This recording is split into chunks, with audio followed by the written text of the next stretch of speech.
Panggilannya yang enak siapa ya? Mas Indra atau Kang Indra? Indra atau... aja, Pak. Indra aja boleh, Pak. Gini, balik lagi, jadi Pak Rahman ini adalah guru ya guru, pensiunan guru, boleh dikatakan gitu ya. Jadi seorang guru itu mestinya tidak akan pernah pensiun. Seorang guru itu mestinya tidak akan pensiun selama masih hidup. Jadi guru itu harus memberi teladan, harus memberi contoh. Bagaimana sih Republik Indonesia ini? Ini kalau 100 tahun kemerdekaan, masa masih seperti ini? Nah, sebetulnya tidak lain, saya itu hanya memancing anak-anak muda ini. Bagaimana masa kita ini jadi penonton dunia? Hah? Betul, Pak. Mas Indra, kan saya sudah mengikuti Mas Indra. Apa yang dilakukan Mas Indra itu sudah percontohan untuk anak-anak muda. Percontohan untuk anak-anak muda. Jadi kita harus berpikir global. Kita harus berpikir global. Nah, kita harus mengayomi masyarakat kita ini. Masyarakat kita itu dari Sabang sampai Merauke. Jadi berbeda. Jadi orang Aceh, orang Batak, orang Minang ya, Melayu atau di Pekanbaru sana. Terus ada lagi ke selatan lagi ada Lampung, ada Palembang. Ya. Singapura itu dulu miliknya kerajaan Palembang. Betul. Ikut Majapahit. Jadi kalau mau Sriwijaya, betul. Kita ini bangsa besar. Kita ini bangsa besar. Jadi ini balik lagi kepada Mas Indra, saya beri kesempatan ya. Kalau boleh bertanya, Mas Indra itu bapak ibunya siapa sih? Kalau bapak 1 tahun yang lalu Pak sudah ninggalin kita semua. Kalau ibu masih ada sekarang. Iya. Bapak dulu bekerja sebagai apa? Bapak dulu karena sudah nggak bekerja pas usia Indra masuk SMA kali ya, masuk SMA sudah nggak bekerja Pak. Jadi yang bekerja tuh mama. Oh, yang bekerja mama. Mama apa usahanya? Usahanya mama? Betul. Mama honorer di tata usaha SMA waktu Indra sekolah, Pak. Iya. Di balik kekurangan begitu akhirnya memunculkan Indra yang luar biasa kan? Indra masa kecilnya lahir di mana, terus di mana sejarah itu?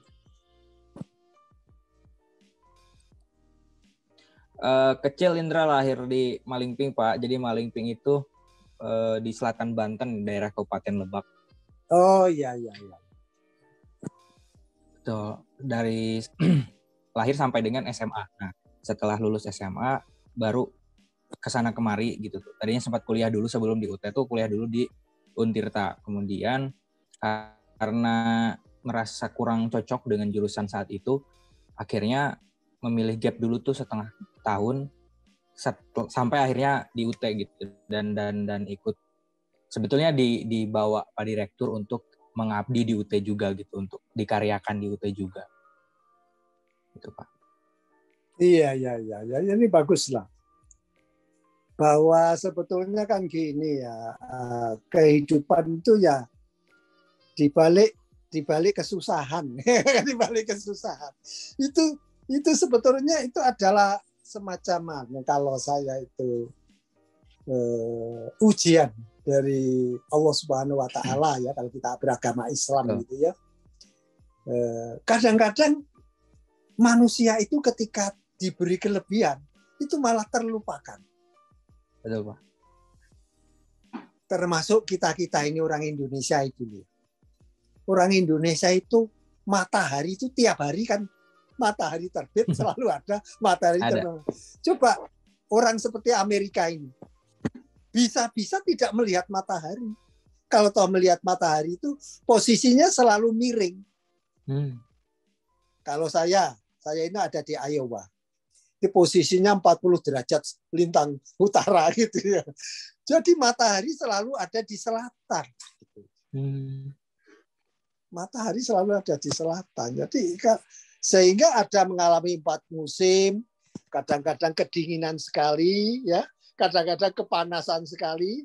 Di Amerika itu kalau sudah panas itu langsung kebakaran itu. Dengan climate change sekarang ini bukti nyata. Jadi sudah terjadi perubahan iklim besar-besaran bumi ini. Kalau bumi ini masih bisa dihuni, ya kita lihat actionnya. Kita lihat action kita sebagai manusia di bumi. Ya, termasuk COVID. COVID ini seperti ini. COVID ini seperti ini. Ya, jadi kalau sekarang ini Amerika Serikat sudah membagikan 3 miliar gratis ke seluruh dunia. Amerika Serikat sendiri. Ini tidak usah menunggu negara-negara kaya yang lain. Jadi Amerika mestinya sebagai negara yang katakanlah apa disebut apa itu kaya atau apa itu mampu, teknologi tinggi, semuanya kaya. Teknologinya tinggi, maka sudah waktunya Amerika yang tanggung jawab untuk menyelamatkan bumi ini. Nggak usah menunggu Cina, tidak usah menunggu Rusia, tidak usah menunggu Perancis, Jerman, Jepang. Nah, mereka itu mestinya yang G7 paling nggak usah G20. Yang G7 itu sudah kewajiban untuk membantu seluruh dunia. Nah, balik ke Mas Indraya. Saya ini hanya sekedar tanya saja. Kira-kira selama ini itu ada pengalaman apa yang membuat Mas Indra itu mempunyai wacana yang begitu luas? Juga apa?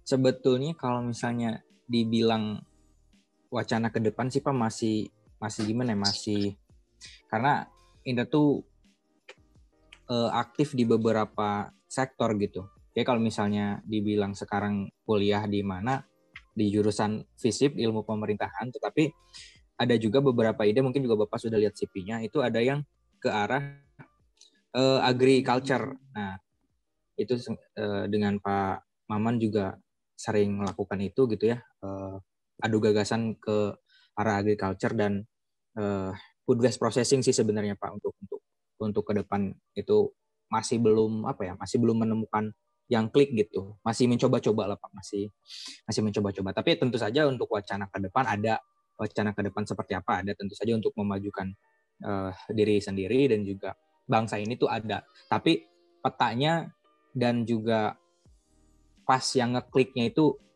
sektor mana belum ketemu, karena ya mungkin masih labil indranya, masih di gambling antara mau di sektor pemerintahannya atau misalnya mau dari sektor research-nya dan seperti itu Pak. Karena basically memang untuk pendidikan sosial, tetapi beberapa research Indra itu di arah teknologi gitu Pak. Itu sih yang kadang-kadang menimbulkan keanehan juga di diri Indra, dan Pak Direktur juga mengakui kayaknya ada yang salah nih dari konsep berpikir Indra. Nggak tahu kenapa, karena memang kedua-duanya ini menurut Indra hal yang menarik gitu. Di sektor politik ini juga menarik, tapi di sektor pengembangan teknologi juga sangat menarik bagi Indra gitu Pak. Nah, ini bagus. Kalau saya berpikir bahwa sebetulnya manusia itu sebagian diberi yang dinamakan multitalenta. Karena itu, ya saya itu kalau background saya kan fisika. Background saya fisika. Tapi saya itu lama menjadi asisten profesor itu di linguistik. Ya, terus betul bagaimana seperti itu Pak. Jadi. Nah terus bagaimana? Orang kan menyalahkan Pak Surahman itu orang fisika kok ikut-ikutan di linguistik. Terus saya kadang-kadang kalau orang Indonesia itu kalau dijawab kadang-kadang tersinggung, kalau nggak dijawab bagaimana? Ya saya itu seenak saya sajalah. Gitu jawabannya. Jadi sekarang ini saya ini melakukan penelitian linguistik, terutama di bahasa Jawa, bahasa Madura, dan sedikit bahasa Sunda. Sedikit, maksudnya membantu, tidak masuk terlibat. Tapi kalau bahasa Jawa dan bahasa Madura, saya terlibat langsung. Karena saya sendiri orang Jawa, istri saya orang Madura. Jadi saya itu dua bahasa ini sangat-sangat tahu, dan 27 tahun itu bahasa Madura kita kembangkan. Sehingga pada saat ini karya-karya Madura terbesar itu justru di Amerika Serikat. Bukan di Indonesia lagi. Ya, ya, ini yang sekarang ini saya lagi membangun podcast dengan seorang milenial Madura juga. Nanti mengembangkan sastra budaya Madura. Sastra budaya nanti ada dari misalnya kalau Indra punya teman lagi yang mau saya ajak mengembangkan sastra budaya Sunda, ya mari. Sebabnya saya mencari orang-orang formal, orang-orang formal. Itu nggak pernah karena selalu menghitung saya dapat apa. Iya, saya betul, dapat Pak. apanya dulu. Betul. Nah, saya ini mengadakan itu juga nggak ada yang bayar. Iya. Betul, Ini Pak. semua itu saya bayar dengan dana pribadi, istilahnya swasta. Kenapa? Ya saya sangat care terhadap Indonesia. Kenapa? Saya bisa begini itu karena Indonesia. Saya bisa begini, bisa selamat datang Bu Adora. Saya bisa begini tuh guru saya Indonesia. Dosen saya itu orang Indonesia. Kalau setelah itu masuk Amerika, diambil Amerika. Ya siapa yang beruntung ya? Ya Amerika untung, Indonesia untung juga. Ya saya untungnya saya dibayar mahal. Kan gitu saja. Luar biasa. Ya. Lo kok profesor itu mengambil saya itu, padahal saya itu orang fisika kan aneh juga. Betul, ternyata Pak. setelah misalnya dalam pembicaraan 30 menit pertama yang direkam, yang dicatat, ternyata ide saya itu 30 tahun penelitian. Gitu. Nah ini kan kalau dipikirkan crazy, gila. Betul. Nah, makanya terus saya ini sejak itu dipakai sebagai pegawai federal Amerika Serikat. Wah, luar biasa. Alhamdulillah, Pak. Jadi Pak Surahman ini kalau di Indonesia tidak pernah cerita bahwa saya itu pegawai federal. Saya pegawai negeri Indonesia. Terus begitu Pak Surahman ini minta pensiun dini gitu ya. Loh, Pak Surahman belum selesai. Ya nggak apa-apa lah, bagi-bagi waktu mumpung saya masih hidup gitu. Jadi sederhana. Padahal saya punya kewajiban juga di Amerika Serikat. Jadi sudah berapa lama Bapak di Amerika, Pak? Iya, kalau di total saya ini 7 dengan ya sekitar 13-14 tahun. Wah, luar biasa. Ya bisa 15 tahun kalau dihitung dengan Houston, Texas. Jadi dulu Pak Surahman itu dapat rezeki. Rezekinya apa? Sebenarnya Republik Indonesia yang bayar. Nah, Pak Surahman kan nggak punya uang. Nggak punya uang, yang namanya dapat beasiswa kan gitu. Rezekinya itu dari beasiswa. Lo kok dapat beasiswa saja? Namanya rezeki saya kalau bilang itu. Ya, siapa yang mau merancang saya bisa ke sana kemari gratis itu. Nah ternyata kan dapat undangan gratis, ini gratis, sekolah gratis.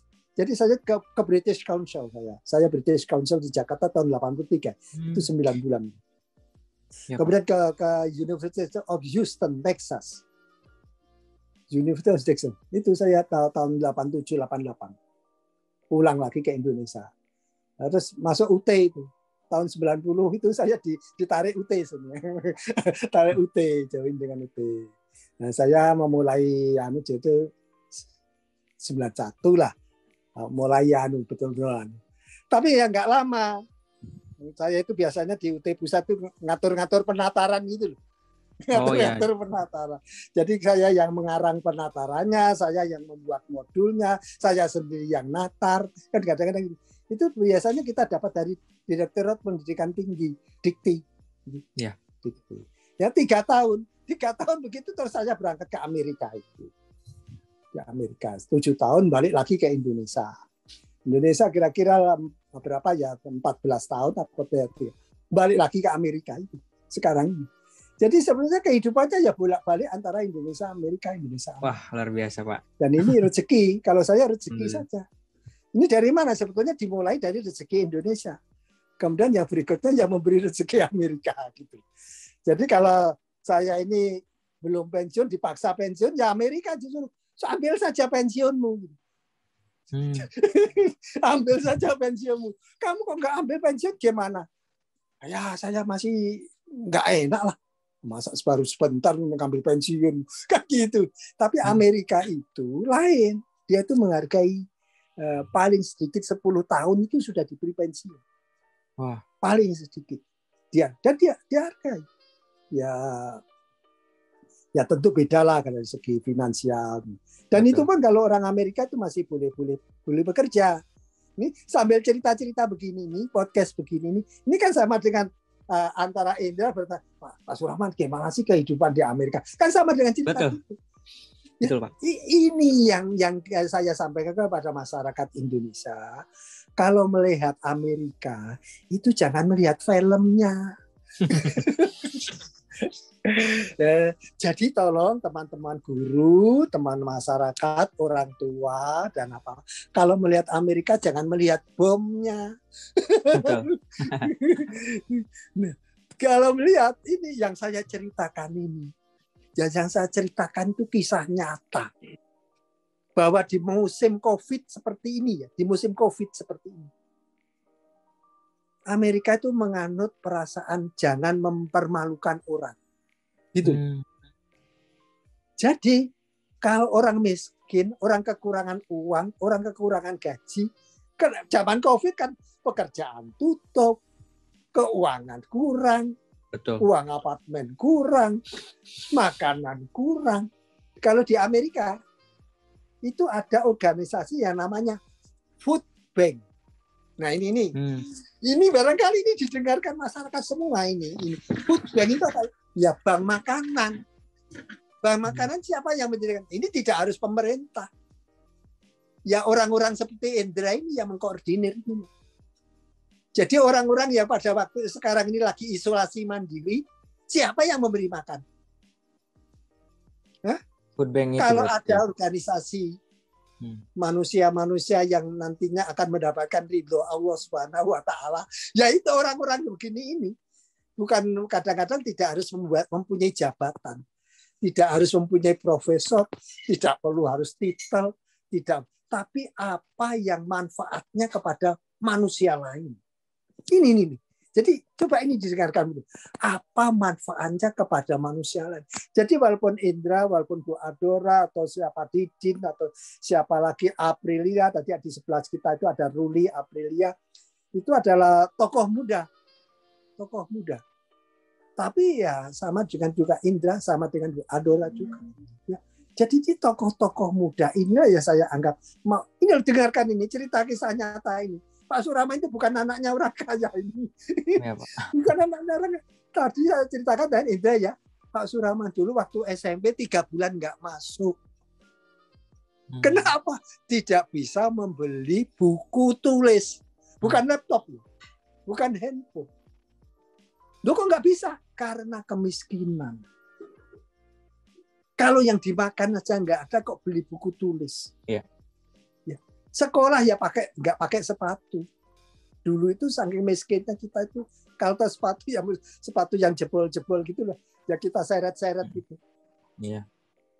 Jadi jangan dikira Pak Surahman sekarang ya sudah keliling dunia ini, kemana-mana ini dikira anaknya orang kaya, anaknya pengusaha. Enggak. Jadi saya memberi semangat kepada anak-anak muda.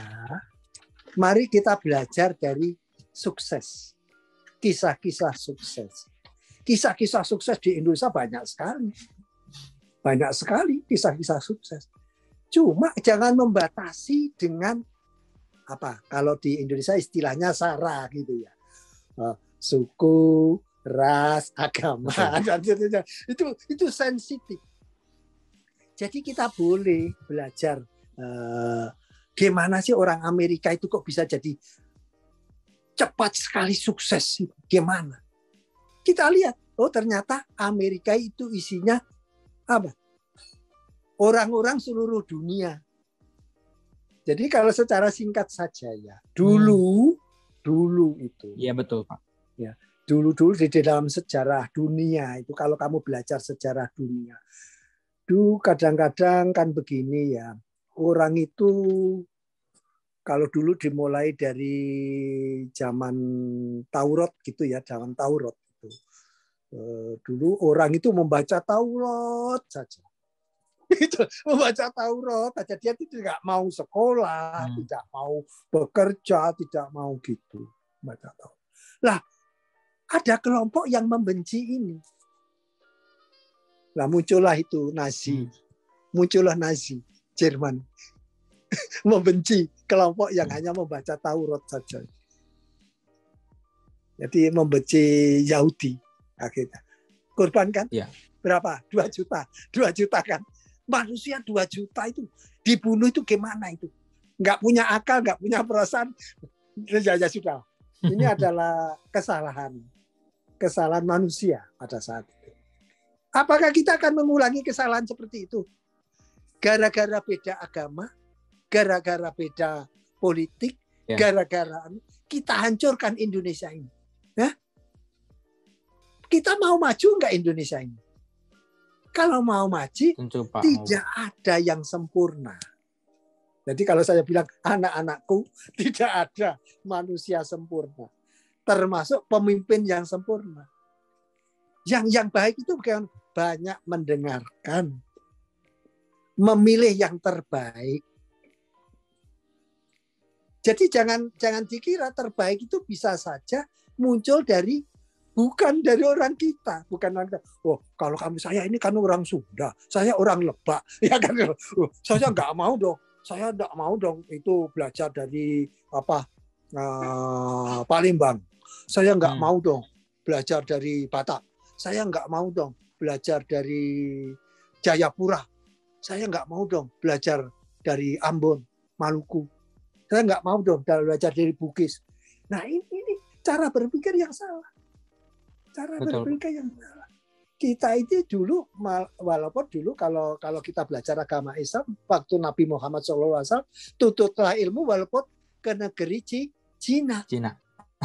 Nah, artinya pada saat itu Rasulullah itu sudah bayangkan Cina itu negara maju. Negara maju. Ya. Jadi kalau mau belajar, nggak apa-apa. Ke Cina nggak apa-apa. Nah sekarang ini anak-anak milenial ini harus berpikir dong. Kalau mau belajar ya tidak harus di Indonesia. Betul, kalau mau bekerja pun tidak harus di Indonesia. Kalau mau berkeluarga pun tidak harus orang Indonesia. Ini. Mari kita berpikir begitu. Jadi batasan-batasan. Loh Pak, ini kan orang tua saya nggak memperbolehkan Pak keluar negeri. Ya bicaranya yang baik-baik lah ya dengan orang tua gitu ya. Jangan melawan. Nanti kalau sudah betul-betul dapat kesempatan sambil nangis-nangis lah di hadapan orang tua itu. Itu orang tua itu nggak akan tega. Gitu loh. Jadi orang tua tidak akan tega. Dan yang tahu masa depan itu kalian, bukan orang tuamu. Kalian mempunyai kesempatan membaca informasi dengan kecepatan yang luar biasa. Sekarang ini informasi dari Amerika, yang sekarang ini kan informasi langsung dari Amerika.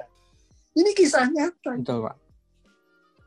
Jadi dulu kasus sampai ada orang Eropa pindah dari Belanda. Kalau pindah itu bukan 1 orang, 2 orang.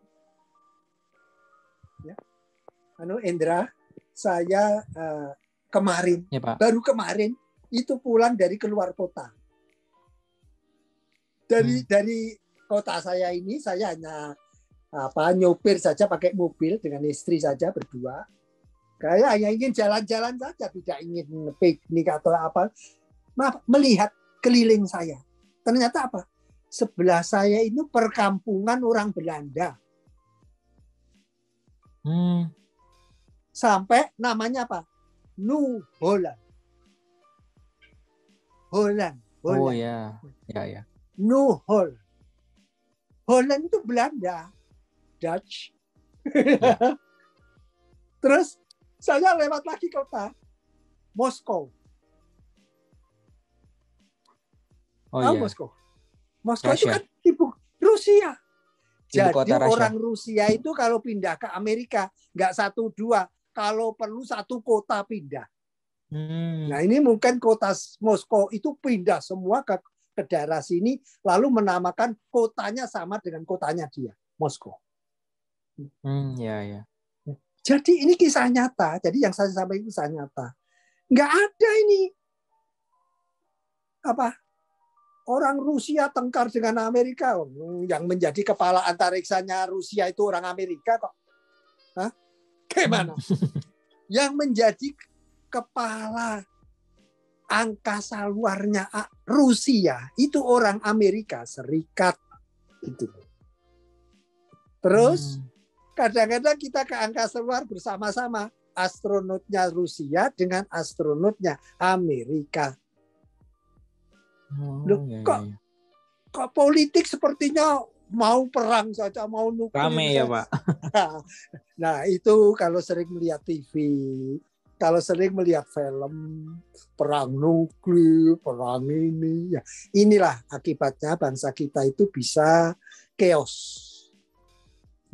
Bangsa kita bisa chaos. Yang kenyataannya itu tidak seperti itu. Seperti sekarang ini saja yang terjadi. Ini gawat. Ini mirip Vietnam kedua. Dulu zaman kamu lahir tahun berapa sih? Indra? 99, Pak. Nah, 99. Kalau 99 Pak Surahman ada di Amerika itu. Wah. Amerika Serikat itu. Ya, saya di luar negeri ya, sudah jadi asisten profesor waktu itu ya. Itu kamu masih lahir. Jadi, anak saya saja lahir yang terakhir tahun 90. Wow. Anak saya terakhir. Ya, sekarang jadi dosen di IPB itu ya, biar entar lagi ke Amerika juga. Entar lagi ngikuti jejak bapaknya kali ya. Ya, tapi saya tidak menyuruh. Saya tidak menyuruh. Apa ini masa depan bukan masa depannya saya. Masa depan ayahmu ini enggak tahu kok ngelanturnya ke Amerika. Kalau saya ya ini gara-kali takdirnya Allah. Kenapa? Loh, ya itu ini ngomong-ngomong sambil apa? Kalau bukan takdirnya Allah loh, haji 2 kali aja kok dari Amerika itu loh. Iya, Pak. Ini kan dari takdir dari Allah juga. Kok dua-duanya gratis? Gimana? Ya sudah, nggak usah dibicarakan. Kalau ngurus apa itu? Kalau ngurus haji di Amerika itu, saya 10 menit. Wah, luar biasa. Itulah yang terbayangkan saya cemburu dengan Amerika. Kecemburuan saya inilah yang ingin saya ceritakan kepada bangsaku. Kalau saya ngurus haji saja 10 menit siap berangkat. Kok kita ini ngatus ngurus haji sampai sekian tahun? Loh ya karena sebetulnya kan karena umat Islam Indonesia banyak sekali. Kalau Amerika kan sedikit. Gitu loh. Logikanya itu gitu. Kalau mau mengapa sulit ya sudah. Apakah nggak bisa dibuat gampang? Ya kalau mau dibuat gampang ya gampang lah. Kita berangkat melalui Malaysia, kita berangkat melalui Thailand, kita berangkat melalui Filipina. Itu kan siasat. Iya. Kalau mau siasat loh. Jadi jatah Indonesia itu cuma misalnya 100.000 atau 200.000. Karena sesuai dengan atau 300.000 1 tahun. Jadi kalau kita ya sudah diikuti peraturan Saudi begitu. Tapi kan nggak apa-apa di Malaysia itu yang berangkat sedikit kita ikut berangkat dari Malaysia.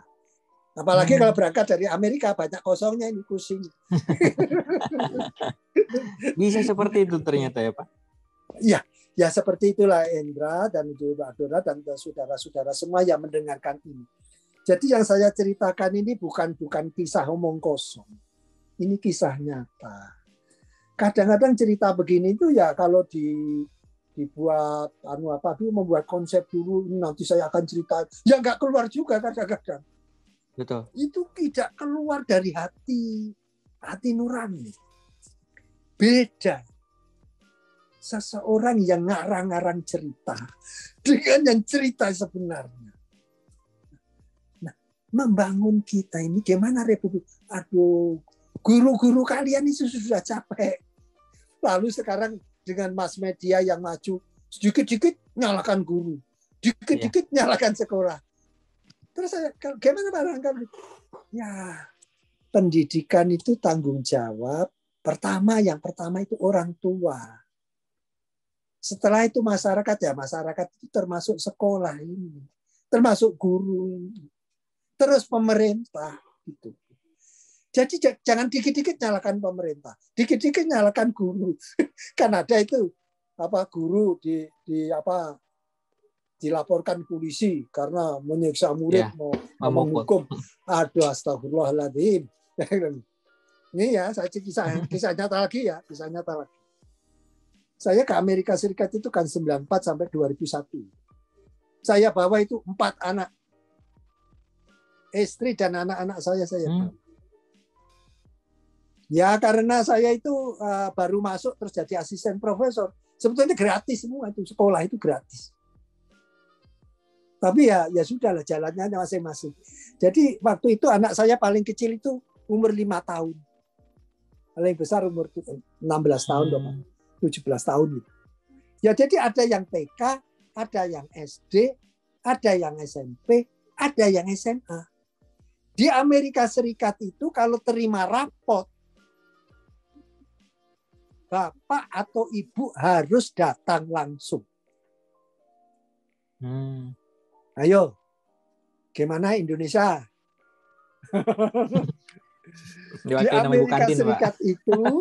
Amerika Serikat itu, kalau anak-anak terima rapot dulu itu kan ada catur bulan, ada semesteran, sekarang semesteran ya semesteran gitu.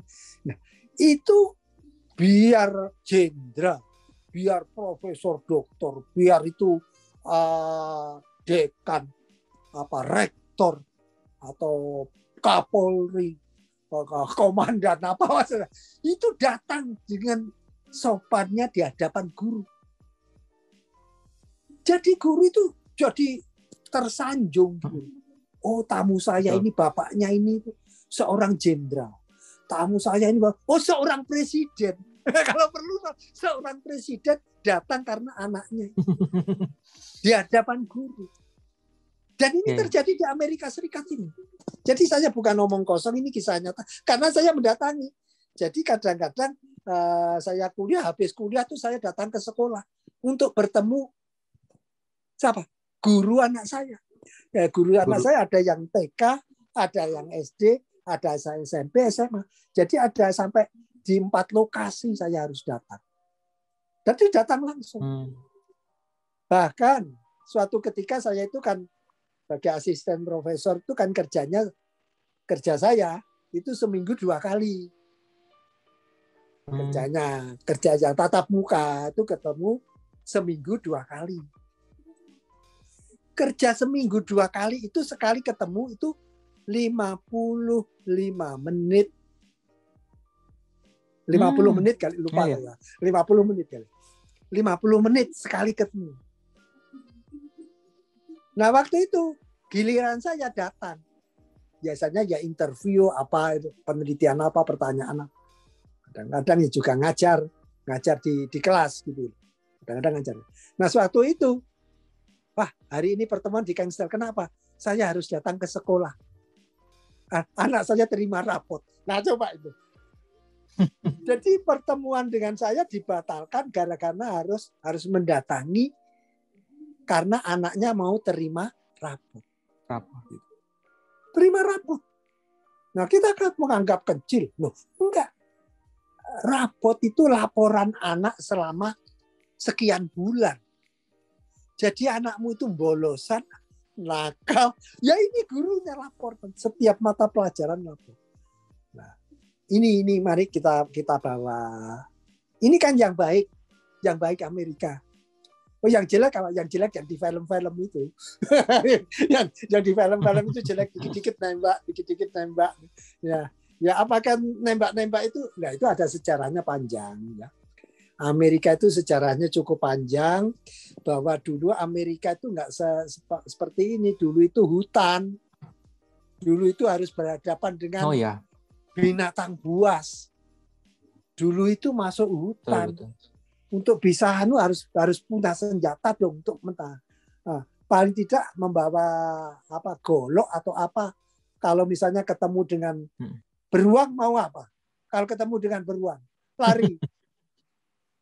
Jadi senjata itu dulu. Kalau dulu di istilahnya ada undang-undang Amerika bahwa setiap orang Amerika itu berhak memiliki senjata. Itu sampai sekarang ini. Jadi itu ada sejarahnya.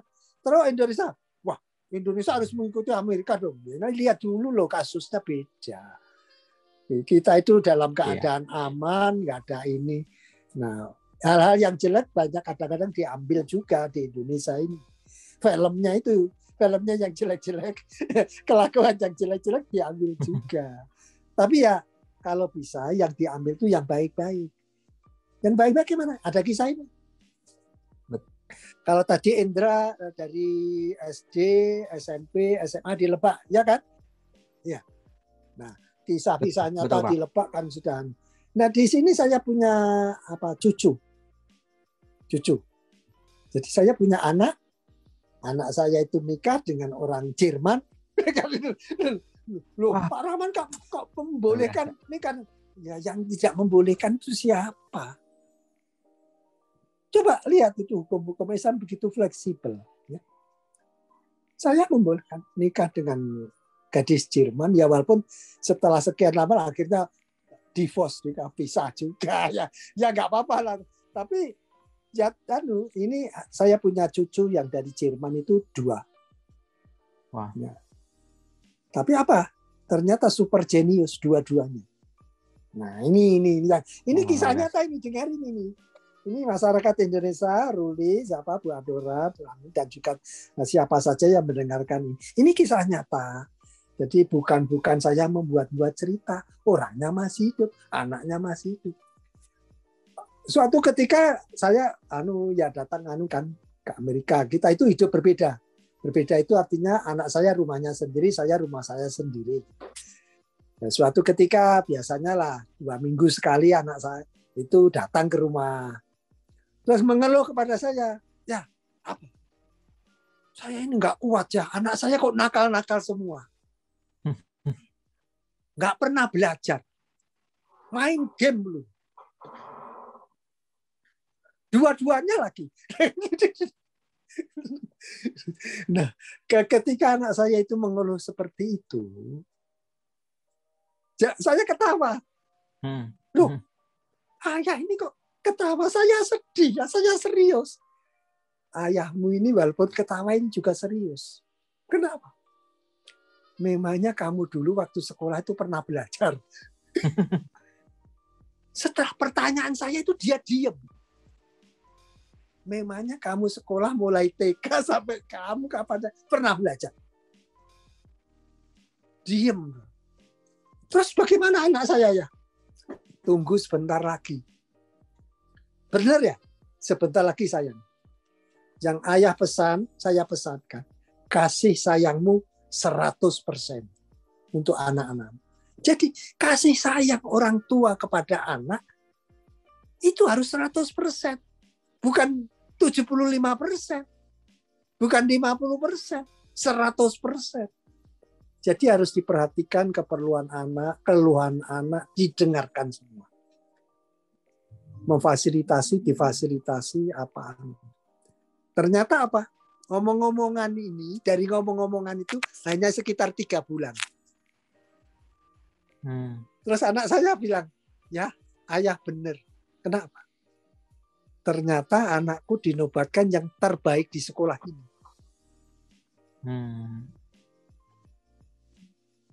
Dan ada tambahannya lagi. Sudah boleh kuliah. Aneh. Wah. SMP kelas 2. Ya. SMP kelas 2. Kalau di sini SMP kelas 7 dan kelas 8. Ya. Kelas 8 itu cucu saya tadi sudah kuliah. Loh kenapa gitu? Karena pelajarannya di sekolah itu dibabat habis. Gitu aja. Nggak kuat gurunya itu. Pertanyaannya dia nggak kuat. Pertanyaannya dia nggak kuat. Jadi sudah dibolehkan kuliah. Nah, bulan lalu itu lulus SMA. Lulus SMA. Tapi lulus SMA itu sudah kuliah 5 tahun. Wah, bisa begitu ya? Nah, ini kisah nyata. Jadi ini tolong ini bisa didengarkan Indra, bisa Indra ceritakan kepada teman-temannya. Bisa podcast ini nanti dibagikan. Ini nanti akan direkaman, ini akan saya bagikan. Ya. Silakan dibagikan di Facebook, silakan di Instagram, silakan apa. Kita mau berbagi ini kepada seluruh masyarakat Indonesia. Saya beruntung. Lah anaknya bapak saya itu SD kelas 3. Tidak punya ijazah SD. Ibu saya buta huruf. Gitu loh. Loh saya diberi kesempatan ini kan harus alhamdulillah.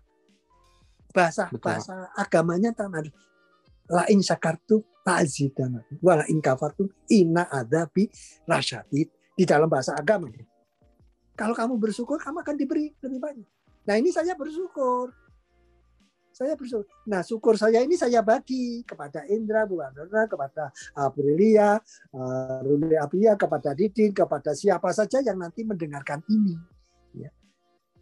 Kenapa? Bangsa Indonesia perlu dibangun dari yang terbaik. Yang terbaik Amerika apa? Ambil. Yang terbaik Inggris apa? Ambil. Yang terbaik Cina apa? Ambil. Yang terbaik Arab Saudi ambil. Jadi kita itu jangan, saya kan orang Jawa. Wah, orang Jawa lah yang paling baik di dunia. Ya, iya. Saat ini di tempat ini mungkin yang terbaik. Berarti pada saat yang lain bisa nggak terbaik. Ya nggak terbaik bisa nggak. Kalau memang terbaik betul, kenapa kita ini tidak memimpin dunia? Kan sederhana. Kalau kita ini terbaik, kita ini pemimpin. Kalau kita pemimpin, kita yang membuat dunia ini damai, bukan perang.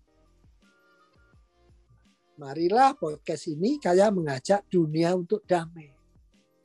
Jadi kalau saya pernah menulis di media sosial di Amerika, saya kirimkan juga ke presiden juga kepada ya ini kewajiban Amerika dong. Masalah COVID. Nah, Amerika yang terkaya. Siapa lagi kalau yang nggak terkaya yang tanggung jawab? Mestinya Cina juga lah. Iya Cina iya. Tapi kita nggak usah nunggu Cina. Nggak usah nunggu Jepang. Nggak usah nunggu Rusia. Tidak usah nunggu Inggris. Tidak usah nunggu Jerman dan lain-lain. Nah, sekarang sudah 3 miliar vaksin dikirim ke luar negeri. Ya. Ini gimana? Ya mestinya begitu. Jadi kita tidak perlu lagi minta pujian orang, itu nggak perlu. Kalau kita mau menolong orang itu tidak perlu minta pujian. Kita tidak perlu minta imbalan. Nah ini kan sebetulnya kalau mau dilihat, ini kan mirip dengan ajaran agama Islam. Itu ikhlas. Ya kan? Nah, ajaran namanya ikhlas. Nah, coba sekarang saya ganti gilirannya Indra. Tadi cerita soal pengalamannya apa ya? Apalagi yang bisa diceritakan pada saya dan masyarakat yang lain. Nggak banyak sih Pak kalau pengalaman Indra. Mungkin itu juga sama. Maksudnya pengalamannya yang basic yang pernah dialami juga sama pemuda-pemuda lain sepantai Indra gitu ya. Mungkin kalau misalnya dari presentasi atau PowerPoint yang Indra tawarkan ke Bapak melalui Pak Direktur itu, ya memang dari semenjak SMA itu udah senang nulis, senang riset gitu Pak. Nah, tetapi akhirnya kenapa memilih FISIP sekarang gitu ya, kenapa di ilmu politik dan ilmu pemerintahan. Tetapi ternyata selama riset itu, selama penelitian itu, kebetulan Indra beberapa bulan itu pernah di LIPI Pak, dari tahun 2016 sampai 2018 sampai kemarin 2019 ada kolaborasi sama LIPI. Nah, ternyata yang disenangi sama Indra itu bukan di risetnya, bukan di menulisnya, tetapi lebih ke arah mengenal orang-orang besar di balik karya-karya itu gitu. Iya. Berarti kan itu lebih ke sosialnya. Ternyata yang disenangi itu. Nah, akhirnya disitulah pada tahun 2018 Indra berpikir bahwa ternyata bukan jalan kan kata orang hiduplah sesuai dengan passionmu kan. Ternyata passionnya memang bukan di riset. Riset ini hanya pendukung, tapi passionnya adalah di sosial. Karena ketika Indra bertemu orang-orang baru yang luar biasa hebat seperti Bapak misalnya, itu tuh effort untuk mendengarkan, effort untuk menggali lebih itu lebih besar Pak. Jadi kayak ketika Indra akan siap-siap untuk bertemu orang baru yang ketika Indra browsing itu orang misalnya beliau itu luar biasa hebat, Indra itu akan mengosongkan gelas untuk mengisi air yang dia kucurkan ke gelas itu gitu. Nah, istilahnya seperti itu. Jadi kayak gitulah. Akhirnya banyak belajar dari senior di LIPI waktu itu, ada beberapa sampai ke kepala pusat biomaterial. Dulu Indra di biomaterial juga Pak. Ada yang singgungan dengan fisika juga sebenarnya. Nah, dari basic nulis itu akhirnya kan dari ngobrol-ngobrol dengan profesor-profesor di LIPI, peneliti-peneliti di LIPI, akhirnya ilmu-ilmu yang Indra serap dari mereka itu akhirnya Indra terapkan di karya Indra sendiri yang dalam berbentuk esai itu yang Indra sodorkan ke Bapak, yang alhamdulillah esai itu udah beberapa kali mendapat penghargaan gitu. Terakhir kemarin di Kemenkes itu. Nah, sempat waktu itu Indra pernah mau berangkat ke Amerika Pak. Jadi tahun 2019 lalu sebelum COVID melanda Indonesia, tapi Amerika udah duluan COVID tuh waktu itu. Indra tuh jadi Indra 2019 lalu jadi guru karya ilmiah, penulisan karya ilmiah gitu, guru riset di SMA. Nah, si anak bimbingan Indra itu ikut di kompetisi ilmiahnya LIPI, Lembaga Ilmu Pengetahuan Indonesia. LIPI juga kan bekerja sama dengan British Council dan Regeneron, ICEF, International Science and Engineering Fair di Amerika. Nah, rencananya itu kita November 2019 itu atau Juli Agustus 2019 itu akan berangkat ke California, ke Anaheim untuk menghadiri ICEF itu.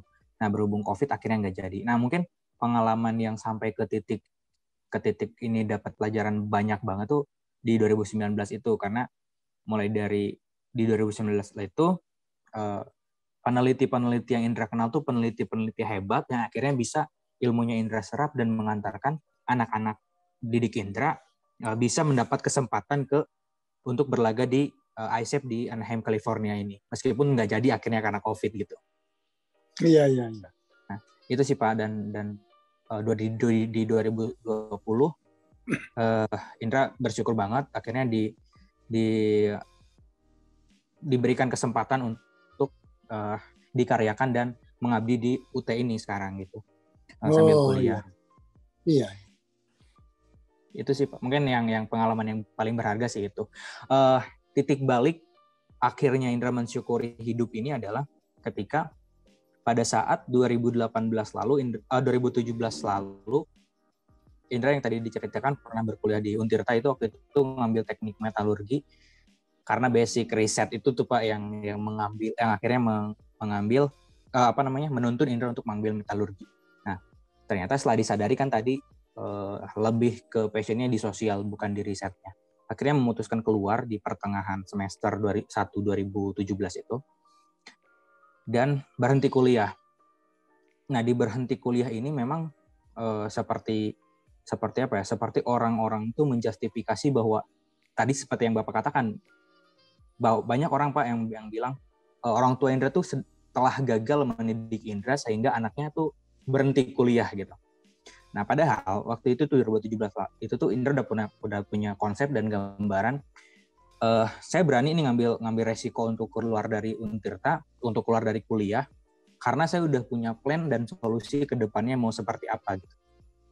Nah, di 2018 pernah mencoba juga di beberapa kampus dan akhirnya lolos. Namun ya tadi ya Pak, karena keterbatasan biaya ya. Dulu tuh Indra pernah mendapatkan beasiswa 80% juga di Presiden University di Jababeka. Kemudian di UPN Veteran Jakarta juga waktu itu D4 keuangan perbankan kalau nggak salah. Nah, itu tuh nggak Indra ambil tuh meskipun itu udah lolos gitu. Karena itu tadi kekurangan dana tadi. Nah, akhirnya di 2018 Indra masuk UT, Pak. Masuk UT itu cibiran dan hinaan ke Indra dan keluarga tuh semakin kencang gitu pada saat Indra memilih UT akhirnya. Karena kayak kalau kata orang Sunda mah Pak, micen gelas menang batok gitu. Jadi iya. Jadi Indra tuh nggak membuang gelas tapi dapatnya batok gitu karena masuk UT gitu ya. Tetapi Indra akhirnya berusaha gimana caranya mengubah si batok ini jadi sesuatu yang lebih berharga gitu. Nah, dengan obrolan-obrolan seperti itu akhirnya memacu Indra untuk di UT pun bisa gitu jadi sesuatu gitu, karena kan pepatah bilang emas itu meskipun ada di tempat sampah akan tetap emas, gitu ya. Terus atau misalnya emas meskipun ada terselip di dalam lemari sempit pun adalah emas gitu.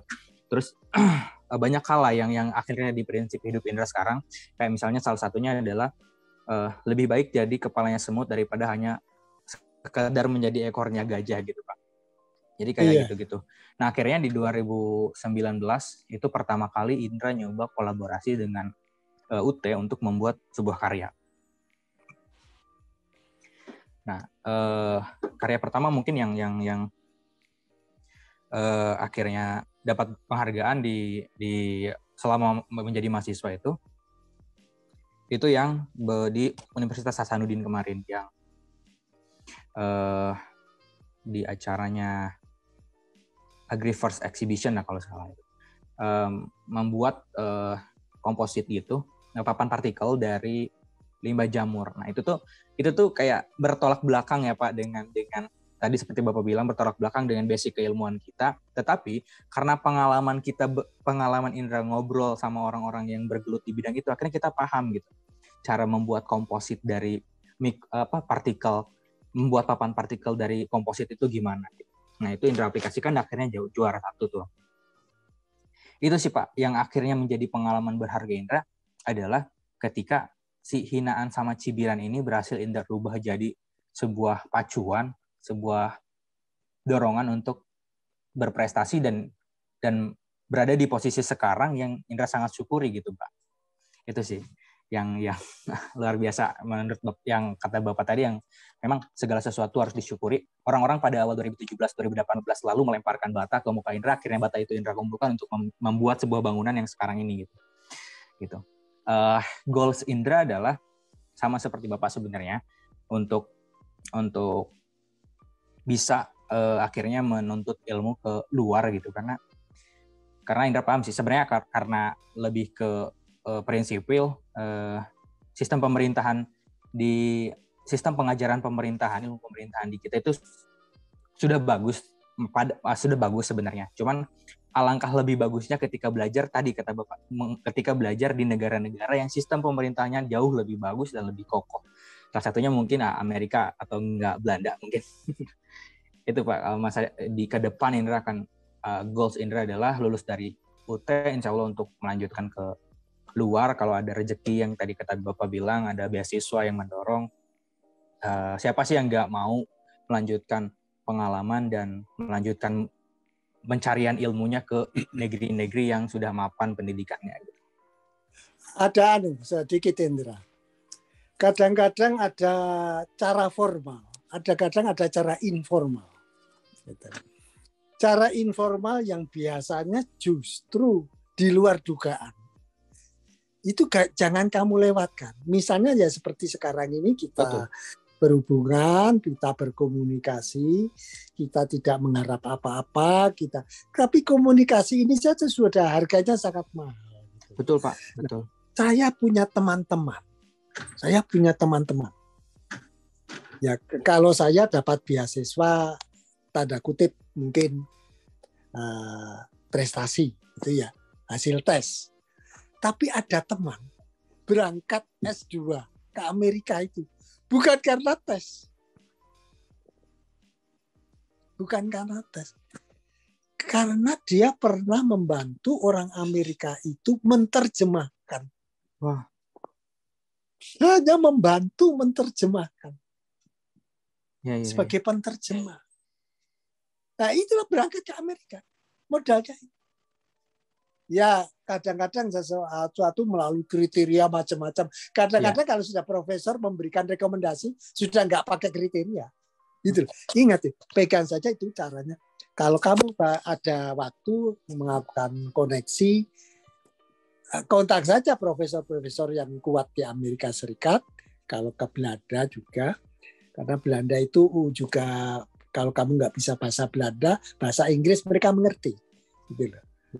Mereka mengerti bahasa Inggris, Perancis biasanya agak sulit juga ya bahasa Perancisnya, bahasa Jerman agak sulit juga, Jepang ya kadang-kadang sulit gitu ya, Jepang. Nah, sebetulnya Cina juga bagus. Tapi ada nggak kampus Cina yang berbahasa Inggris? Jadi dicari peluang-peluang itu dicari. Kenapa? Ya kadang-kadang kita berdasarkan kenalan, kadang-kadang event-event tertentu, datang aja event itu. Siapa tahu pada waktu event-event itu ada kenalan, ada teman yang mempunyai link, gitu loh. Kadang-kadang cuma diberi link saja. Jadi saya itu satu teman yang hanya menerjemahkan. Ada teman lain lagi itu kadang-kadang ya jabatan, koneksi. Dan memang orangnya pinter. Nah tadi, jadi orang berkapasitas itu yang tadi emas tetap emas. Kalau saya bilang berlian akan tetap berlian. Biar kamu dilempar ke lumpur, biar dilemparkan ke lumpur, kamu tidak akan seperti lumpur. Jadi ikan hidup itu kalau ikannya hidup tidak akan pernah asin. Walaupun itu di air asin. Iya kan? Kalau ikannya hidup. Iya betul. Nah kita ini hidup atau mati? Jadi kalau keadaan negara secara politik kurang begitu bagus. Secara ekonomi ya kalau kita bilang sukses ya lagi pas-pasan. Ya dikatakan pas-pasan karena masih banyak pada masa-masa COVID ini. Dengan keterbatasan yang ada, pemerintah itu sudah berusaha. Tapi itulah kemampuannya ada dengan tanda kutip, jumlah pajak yang dikumpulkan pemerintah. Ini cuma sekian, ya inilah kualitasnya. Iya, betul Pak. Kualitas ini. Ini membangun bangsa itu ya dari pajak kita. Kalau kita mau membayar pajak saja ngomel, dikit-dikit pajak, motor pajak, makan pajak. Ya kalau negara nggak dapat uang dari kamu, bangun apa ini? Mau beli kapal apa? Mau beli pesawat tempur yang kelas apa? Negara Indonesia ini dari Sabang sampai Merauke, dari pulau itu sampai ke Pulau Roti, itu luas sekali. Sama dengan Amerika Serikat. Tapi Amerika Serikat itu benua. Jadi kalau saya di sini itu negara paling beruntung itu Amerika Serikat. Tanahnya luas, orangnya sedikit. Wah. Jadi kalau saya tadi bilang karena Amerika Serikat tanahnya luas, orangnya sedikit, orang Moskow berangkatlah rame-rame ke Amerika Serikat. Entah itu 200.000, entah 500.000, saya nggak tahu. Tapi di sebelah saya, kalau saya nyopir, nggak sampai setengah jam. Nggak sampai setengah jam dari rumah saya ini, ketemulah kelompoknya orang Rusia. Yang nama kotanya Moskow. Nah, saya itu juga kepengen juga suatu ketika. Kota saya ini di sini ada nama kota Surabaya. Gitu loh. Kota Serang. Ya, Nu Serang. Nanti jawabnya Nu Serang. Karena apa? Orang-orang Serang beramai-ramai pindah ke Amerika Serikat. Pindahnya legal gitu loh, pindahnya legal. Lalu membentuk suatu kota rame-rame. Jadi kotanya dibangun sendiri. Nah, kalau di Amerika Serikat itu ada kelompok kota, itu orang Indonesia. Itu ada di daerah dekatnya New York. Itu kelompok orang Indonesia. Jadi sebetulnya sekarang ini kalau orang-orang Indonesia mau bekerja di Amerika, satu sikap yang harus diubah. Saya beritahu aja. Ini katanya rahasia. Enggak ada rahasia. Ini ya sebetulnya orang Amerika itu yang mau dipekerjakan itu siapa? Ya tentu orangnya pinter. Orangnya pinter. Ya, orangnya cerdas dan orangnya work ethic-nya bagus. Semangat kerjanya itu bagus. Yang dikatakan semangat kerja bagus itu kalau orang Amerika itu menghitung kerja itu sampai menit, sampai detik. Gitu. Jadi kalau pekerjaan selesai, we are done. Langsung cepat-cepat keluar clock out. Jadi di mesinnya itu dia langsung keluar. Bukan jalan kaki pelan-pelan, enggak, lari. Jalan cepat. Cepat-cepat keluar. Bawa mobil terus pulang. Itu Amerika. Jadi menghargai waktu itu sampai ke menit. Nah sekarang kita sampai sejauh mana work ethic kita. Kalau orang Indonesia nanti pindah ke Amerika, work ethicnya masih alon-alon asal kelakon. Ini anulah pepatah Jawa. Alon-alon asal kelakon. Ya kelakon, tapi ya nggak kebagian kan gitu. Bisa selesai, tapi yang lain sudah lari. Jadi ungkapan bahasa kita, bahasa daerah atau bahasa Melayu atau bahasa apa, bersatu kita teguh, bercerai kita jatuh. Ini benar. Kalau orang Indonesia ini tidak bersatu, beda politik, jegal-jegalan. Kalau nggak sama dengan saya bunuh. Saya kalau istilah bunuh terlalu kasar. Saya halangin. Kan gitu. Mau dapat beasiswa namanya dicoret karena bukan dari kelompoknya. Bisa terjadi. Kalau seorang pemimpin itu membawa rasa tadi sara. Betul. Wah, ini ada kesempatan ke luar negeri ini gimana ini? Ini ada sekian calon ini. Nah, tapi siapa ya yang keluarga saya dulu mana ya? Nah, kalau sudah bilang keluarga saya dulu, orang saya dulu, agamanya nggak sama dengan saya, etnisnya nggak sama dengan saya, habis RI habis. Jadi kita itu hampir saja ini dalam tahun berapa? Ini kita sudah 76 ya, 76 tahun. Berarti 24 tahun kita ini mestinya adalah nomor 4 di dunia, super power. Super power nomor 4 di dunia itu Indonesia. Apa bisa? Bukan di angan-angan kalau saya. Ini bukan angan-angan. Kita tinggal menggerakkan pemuda kalau saya. Kalau yang tua tidak bisa, nggak apa-apa. Pemudanya saya pegang. Siapa? Ya ini. Saya punya Indra, saya punya Adora, saya punya Ruli, saya punya Didin, saya punya siapa lagi yang tidak saya punya Margono punya cucunya. Jadi saya punya murid tadi itu namanya Pak Margono. Ya, Pak Margono itu sudah pensiun sama dengan saya lah. Jadi murid saya saja sudah pensiun. Tapi cuma saya bilang kepada Pak Margono, gurumu itu tidak akan pernah pensiun. Saya tidak akan pernah pensiun. Memang secara administratif baru saja saya terima pensiunnya Amerika. Saya baru mau itu. Bulan kemarin itu saya baru mau. Padahal saya diem aja, nggak saya ambil. Padahal pertanyaan cuma apa? Gimana kamu kok nggak diambil? Siapa namamu? Ya nama saya ini. Sudah ditanya nama, sudah cukup, sudah kamu siap pensiun. Jadi nggak ribet. Amerika itu nggak ribet. Oh ya. Cuma ditelepon saja. Kamu ini waktunya pensiun, kok nggak pensiun? Nah, marilah kita introspeksi kalau diri kepada kita. Anak mau sekolah. Wah, harus ada uang ini, uang itu, uang ini, syarat itu. Keterangan kelakuan baik, bla bla bla, macam-macam. Akhirnya orang yang miskin itu nggak bisa sekolah. Ya, nggak bisa sekolah. Orang miskin. Siapa yang menolong? Kadang-kadang adalah mirip-mirip apa yayasan-yayasan sukarelawan itu. Apa itu? Dompet duafa. Iya. Dompet ini semua. Itu banyak juga dari saudara-saudara kita Kristiani itu. Banyak saluran gratis. Banyak bantuan keuangan gratis, beasiswa gratis. Nggak apa-apa. Ya, nggak apa-apa. Jadi sebetulnya kita hidup ini makin banyak kepada orang manfaatnya.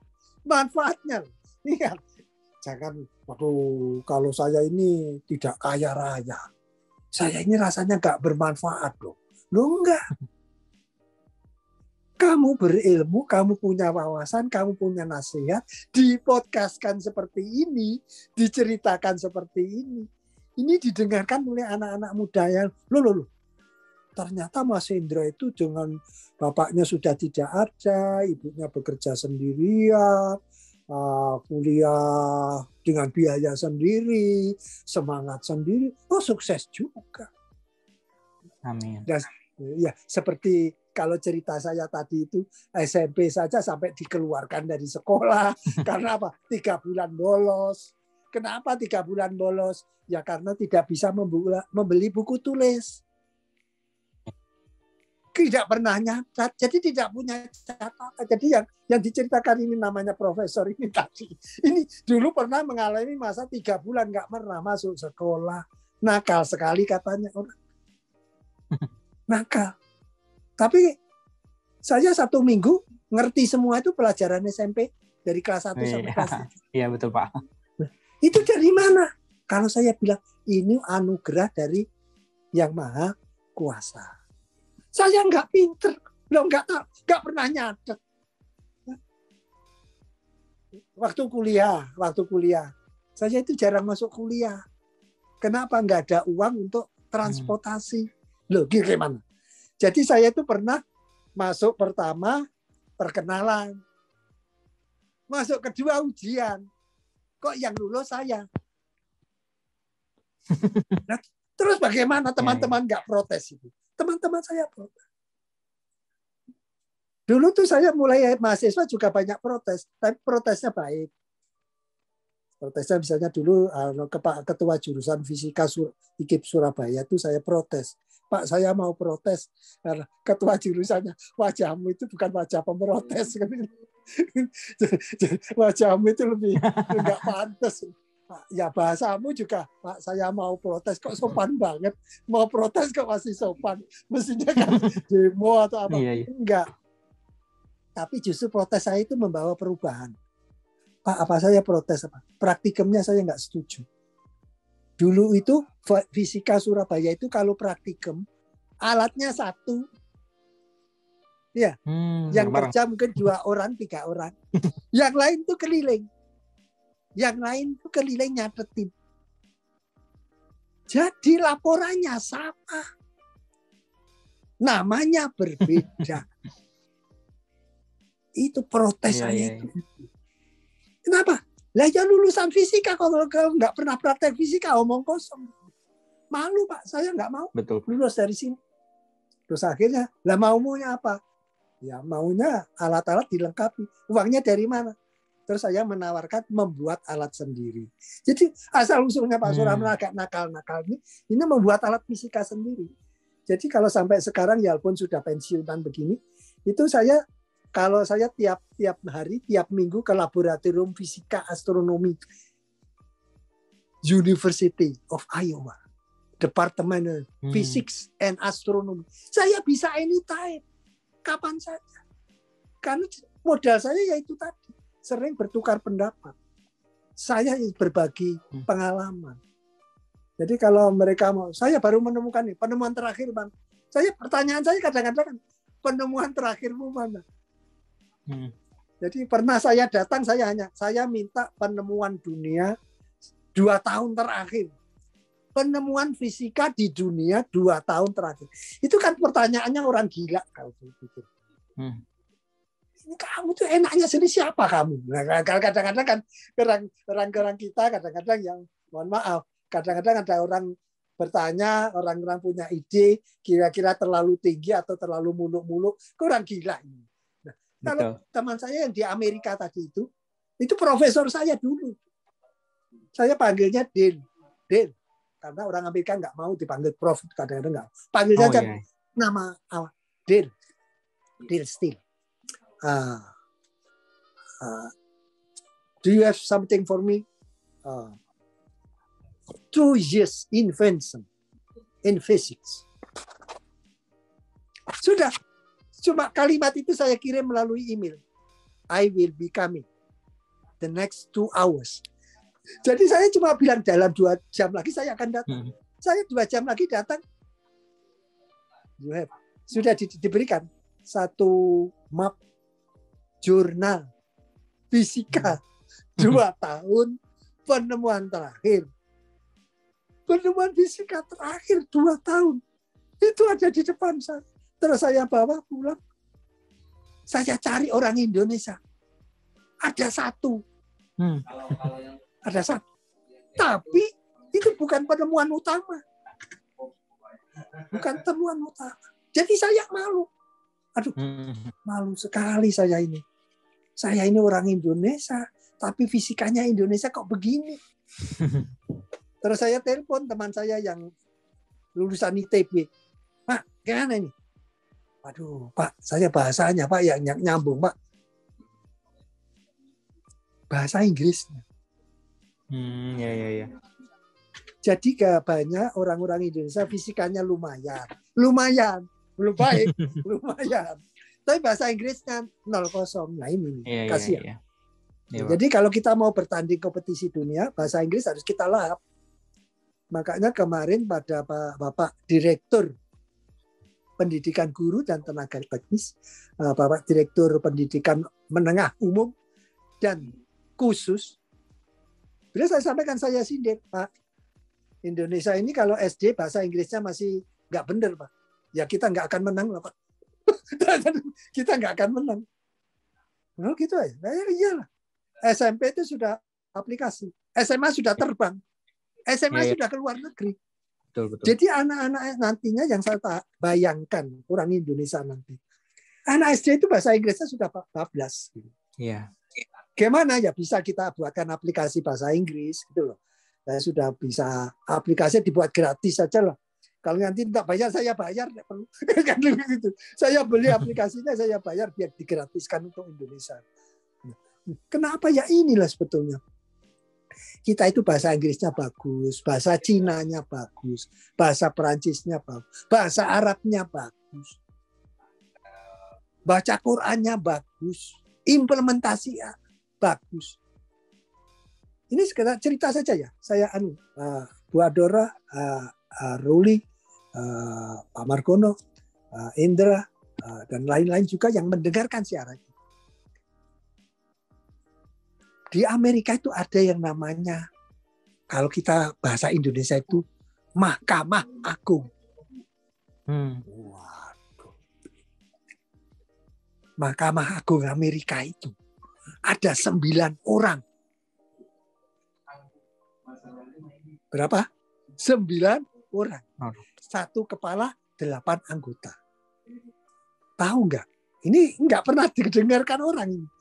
Bahwa ternyata Mahkamah Agung Amerika itu telanjang bulat sebelum memakai jubah.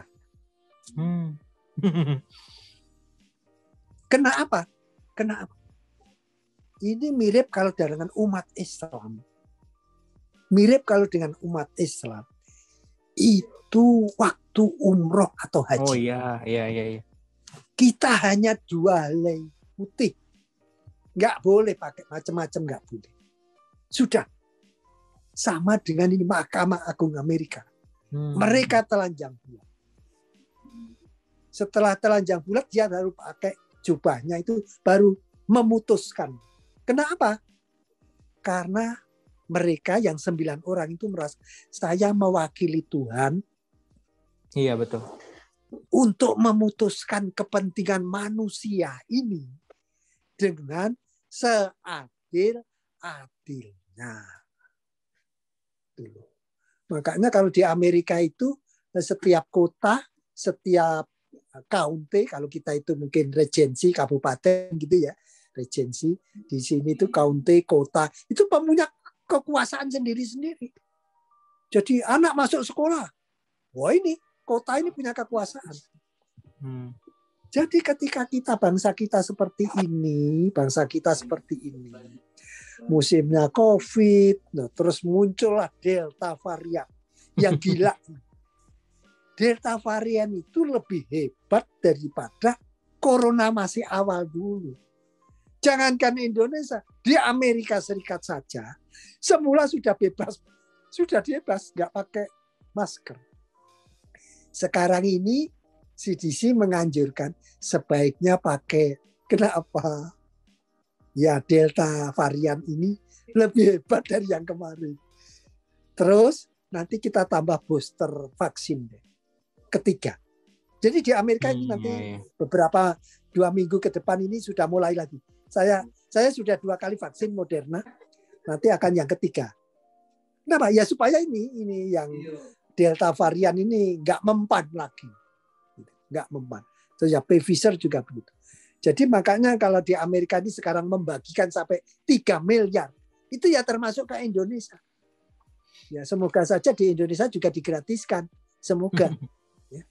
Ya, semoga di Indonesia juga digratiskan. Tapi ya nggak tahu lah itu semua kebijakan pemerintah Indonesia. Kami tidak ikut campur karena itu ya. Tapi semoga rakyat Indonesia juga menyadari pakai masker itu kan bukan pemaksaan. Pakai masker itu cara mengatur negara, cara mengatur orang supaya tidak mati. Tidak cepat mati. Kalau ingin cepat mati nggak usah masker saja. Kalau ingin cepat mati ya jalan-jalan terus. Ya itu adalah PPKM apa-apa ya istilahnya pembatasan ini. Pergi keluar daerah tidak boleh. Dan jangan demo. Capeknya pemerintah kita ini capek. Pak Gubernurnya capek, Pak Bupatinya capek. Orang dibilang sudah tinggal di rumah saja ya. Terus ya saya makan apa? Wong saya jualannya jualan keliling. Ya disiasatilah. Nggak tahu caranya gimana. Bagaimana pemerintah lokal juga memfasilitasi yang rezekinya dari keliling tadi entah disubsidi apa. Termasuk yang tadi isolasi mandiri. Kalau yang isolasi mandiri mau makan apa? Saya rezekinya dari jualan rokok, Pak. Saya cari jualan bakso, saya cari jualan ini. Lalu nggak ada yang ngerawat makannya, ya mati kelaparan. Tapi ya nggak, ya sudahlah. Ini proses dan Indonesia sudah melakukan yang terbaik. Nah, hal-hal seperti inilah yang perlu kita bagi. Nah, anak-anak muda seperti Mas Indra, lanjutkan. Multi talenta Mas Indra itu dilanjutkan. Itu multi talenta. Banyak orang menyindir. Wah itu bukan bidangnya lah, biar aja lah. Biar aja lah. Itu Lim Swee Leong jadi kaya raya cukong Indonesia yang paling kaya raya itu. Dulu kan dimulai dari jualan beras pakai sepeda keliling di Jogja itu. Ya. Jadi itu ada lagi yang Crazy Rich Surabaya itu. Itu lahirnya beliau itu di kandang ayam. Nah ya itu tahun 62 baru lahir. Sekarang beliau itu adalah direktur 75 perusahaan. Itu yang sangat kaya sekali gitu loh. Jadi bangsa kita ini ada kelompok yang sangat kaya sekali, tetapi juga amat sangat miskin sekali juga banyak gitu. Nah, marilah pada melalui podcast begini ini, marilah jiwa sosial. Nah, jiwa sosial itu jangan wah itu mirip komunis. Jadi kadang-kadang itu di Amerika itu juga macam-macam juga gitu. Itu yang jiwa sosial itu mirip-mirip komunis. Ya nggak usah nyambung-nyambung ke sana lah. Itu soal sosial, soal berderma, berbagi rezeki. Itu hampir semua agama menganjurkan. Bersedekah itu menganjurkan. Jadi kalau nggak bisa bersedekah pakai finansial, pakai nasihat, pakai petunjuk, pakai ini macam-macam lah cara membantu. Pakai volunteer, tenaga saja membantu. Jadi yang dilakukan Mas Indra dengan bantuan Pak Direktur UT, Pak Maman Rumanta itu, beliau adalah sahabat saya, sahabat dekat saya. Kalau ada apa-apa ya saya seringkali saya nelpon. Kalau sudah ngomong bisa 1 jam lebih. Kita itu 2 sahabat ya, yang tetap saja sahabat walaupun jauh. Ya. Bahkan saya pernah mencari nomor WA-nya sahabat saya yang dulu pernah kita kuliah di Houston tahun 87, 88 pernah kuliah di Houston di Texas. Saya cari, ketemu juga. Saya telepon juga. Nah, ya, persahabatan itu tidak pernah habis. Betul. Jangan bersahabat itu tadi, bersahabat itu menggunakan sara lagi. Ya kalau nggak satu sama dengan saya nggak mau bersahabat. Kalau agamanya nggak sama, saya nggak mau bersahabat. Nah, kalau politiknya nggak sama, saya nggak mau bersahabat. Loh kapan NKRI-nya maju? NKRI maju itu kapan? Kapan kita menjadi the best? The fourth superpower itu kapan? Mestinya tahun 2045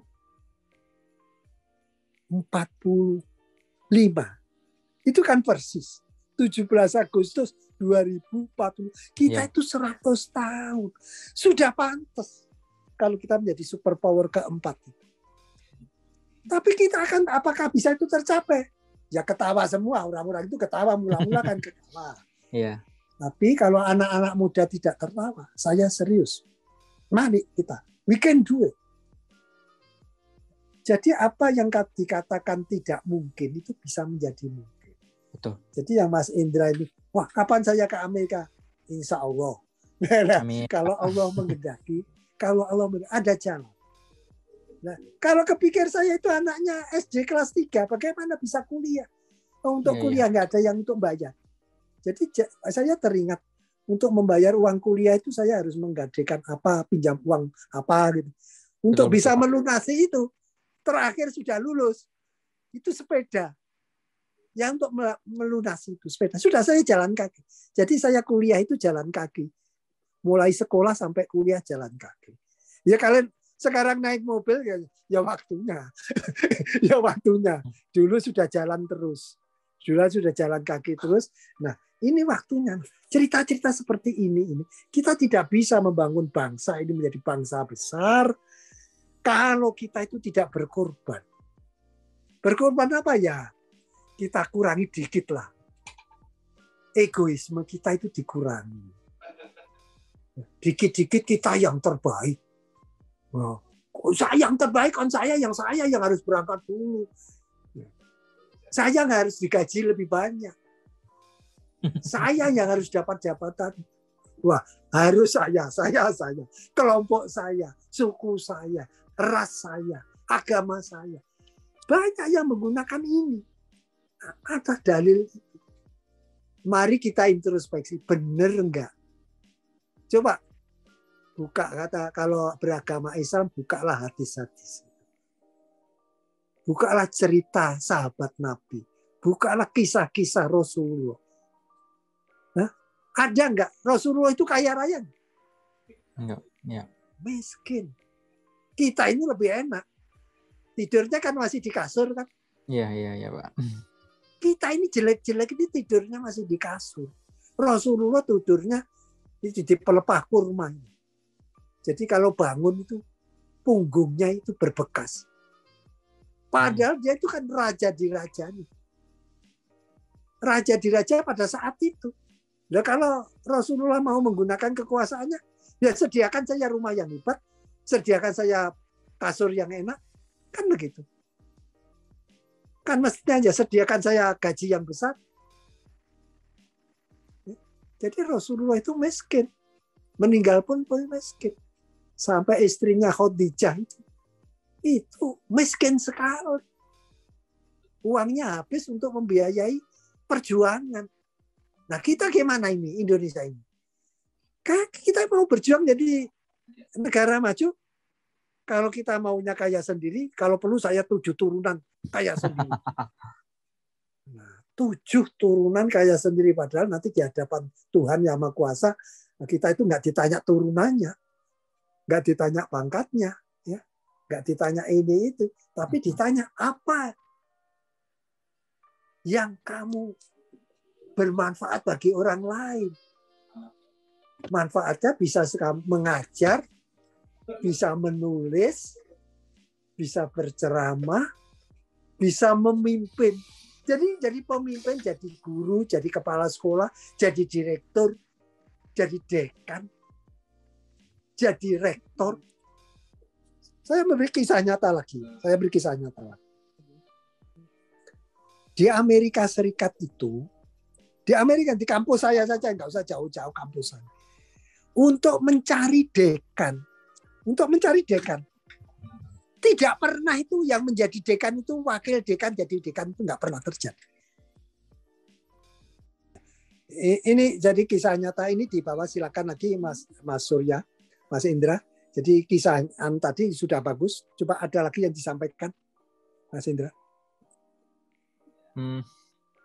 Mungkin itu sih Pak. Kayak mungkin belum terlalu jauh juga ya pengalaman Indra di baru 22 tahun juga. Jadi mungkin ya tadi itu banyak sih Pak sebenarnya kalau misalnya yang ya tadi yang apa ya yang membuat Indra bersyukur akhirnya ada di titik sekarang itu tuh ditarik ke belakang tuh banyak banget. Karena contohnya ada dulu itu Indra tuh ya mungkin tadi Bapak bilang kan di awal guru itu kan digugu ditiru, tapi kadang-kadang Indra tuh berpikir guru yang seperti apa dulu yang digugu ditiru. Karena pernah ada guru tuh Pak, kayak Indra bilang gini.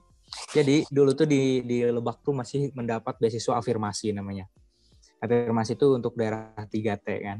Nah, Indra tuh pernah mau daftar beasiswa itu karena kebetulan Indra tuh 3 besar di sekolah waktu itu tuh. Jadi mau mendaftar afirmasi, salah satu guru itu bilang, ini tuh bukan beasiswa untuk orang tidak mampu. Jadi dari situ tuh jadi terasa apa ya, terpukul ada sih Pak, down ada. Terus jadi kayak sekarang pencapaian yang Indra capai sekarang itu mulai dari ya sudah bisa berkuliah sambil bekerja gitu ya. Terus juga akhirnya sudah bisa memberikan nafkah kepada keluarga, jadi apa ya, jadi istilahnya jadi pengganti bapak di keluarga gitu Pak. Kebetulan Indra tuh anak laki-laki satu-satunya di keluarga tuh, dua bersaudara. Jadi di rumah itu ada mama sama bibi adik dengan mama gitu, sama teteh. Nah, udah bisa mencukupi sih tidak, udah bisa membantu kehidupan orang tua gitu. Dan itu sih kayak bersyukur aja gitu, udah ada di titik sekarang. Itu juga berkat bantuan semuanya tadi yang link channel-channel yang Indra punya, beasiswa juga kuliah juga selain Indra dikaryakan di UT juga diberikan di cover oleh beasiswa oleh UT semenjak semester 4 itu udah di cover beasiswa sama Pak Direktur sama Pak Rektor. Karena itu tadinya Indra juga mau berhenti kuliah tuh Pak, mau putus kuliah di semester pas Bapak meninggal tuh di semester berapa itu ya? Semester berapa gitu. Karena iya tadi uang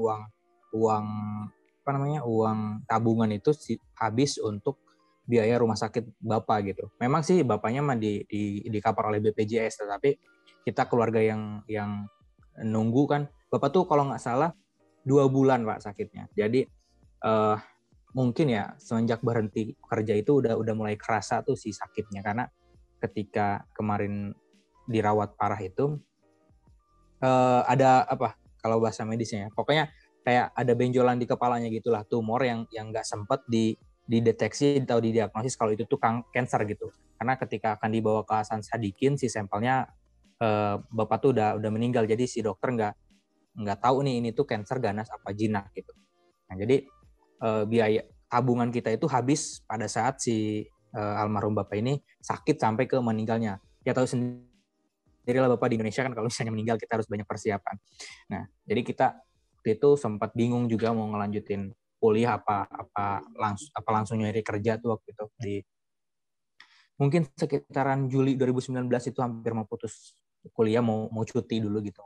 Karena bingung mau nyari biaya di mana. Kebetulan juga waktu itu Indra tuh sudah tidak bekerja jadi guru itu, jadi sudah keluar gitu. Nah akhirnya ketemu sama Pak Direktur waktu itu sama beberapa manajer juga untuk diajukan beasiswa. Nah akhirnya alhamdulillah diajukan tuh beasiswa dan sampai sekarang Pak. Itu sih jadi kayak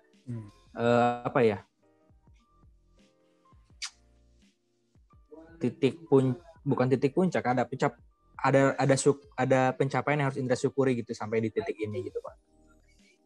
Jadi di balik semuanya, di balik Indra keluar dari Untirta, kemudian di balik Indra dipandang sebelah mata oleh orang-orang karena gagal kuliah, kemudian justifikasi orang-orang kepada orang tua Indra yang gagal mendidik anaknya, sekarang terbayar oleh segala penghargaan dan pencapaian Indra yang terima sampai titik ini. Bagi Indra, ngobrol dengan Bapak sekarang ini, malam ini juga adalah sebuah penghargaan yang luar biasa. Tidak semua mahasiswa UT, tidak semua warga Indonesia berkesempatan untuk ngobrol dengan Bapak gitu. Ini juga salah satu pencapaian dan prestasi yang patut Indra banggakan, Pak. Itu, Pak. Iya, balik lagi tadi saya ada kata guru digugu dan ditiru. Nah, ternyata pada kasus yang Indra alami, dengan keterbatasan yang ada, banyak guru-guru itu yang tidak banyak membaca pengalaman orang lain. Jadi contoh-contoh seperti itu ya tentu saja bukanlah yang bagus. Mestinya seorang pemimpin, seorang guru harus memberi kesempatan Betul. sebanyak-banyaknya kepada anak-anak didiknya. Nah, kalau tidak, ya akhirnya seorang guru itu harus mencari kesempatan mencari beasiswa untuk anak-anak muridnya, mencarikan jurusan yang pas. Ini sebetulnya fungsi guru itu luar biasa. Makanya kalau di sekolah-sekolah yang sudah terbagus gitu ya, itu ada yang sampai pada bimbingan counseling itu ada, sampai kepada karier itu juga ada, sampai pekerjaan, penyaluran pekerjaan itu sudah ada. Nah, di luar negeri juga banyak hal-hal yang semacam ini. Bahwa orang Amerika itu jangan dikira ini enak terus. Enggak. Mereka itu kebanyakan imigran. Gitu loh. Iya. Orang Amerika itu datang misalnya saja dari ya kalau Indonesia itu terlalu sedikit ya. Orang Indonesia itu terlalu sedikit. Orang Indonesia. Tapi negara lain seperti Cina, India, ya Cina, India, terutama Eropa itu besar-besaran, termasuk Rusia, Amerika Selatan. Itu pindah ke Amerika itu nggak satu, nggak dua, kalau perlu sak kota, gitu. Ini ada New Holland, ada Moskow, ya. New York, ya. Itu dulu dari kata York, di kota di Inggris, UK, United Kingdom, York, dinamakan New York karena orang York itu pindah ke kota itu di Manhattan, itulah disebut lagi daerah New York, New Hampshire. Itu nama-nama itu asal sama kalau kita di Indonesia itu ya. Dulu itu ada pindah itu karena politik, karena transmigrasi. Kalau dulu ada di zamannya Pak Harto, di zamannya itu atau Pak Karno, Bung Karno dulu, itu orang-orang itu disuruh transmigrasi. Nah, transmigrasi lah dari Jawa ke Lampung. Nah, coba nama kota-kota di Lampung ini ada namanya yang namanya kota Pringsewu. Mana? Kalau nggak dari nama Jawa itu, Pringsewu. Iya. Pringnya itu kan artinya bambu. Sewu itu 1000. Ya. Jadi kalau sudah nama Pringsewu, oh ini yang memberi nama itu pasti transmigran Jawa dulu yang pindah ke Lampung. Ini nggak apa-apa. Nah kalau perlu jangan hanya ke Lampung dong, ke Amerika. Gitu loh. Pak Surahman ini lagi memprovokasi. Ya kalau pindah ya jangan kecil-kecilan, ya agak besar. Nah, kalau pindah besar ya harus bahasanya yang baik, keterampilannya baik. Di Amerika itu asal itu orangnya baik, kerjanya baik. Sopir truk saja, sopir truk 80.000.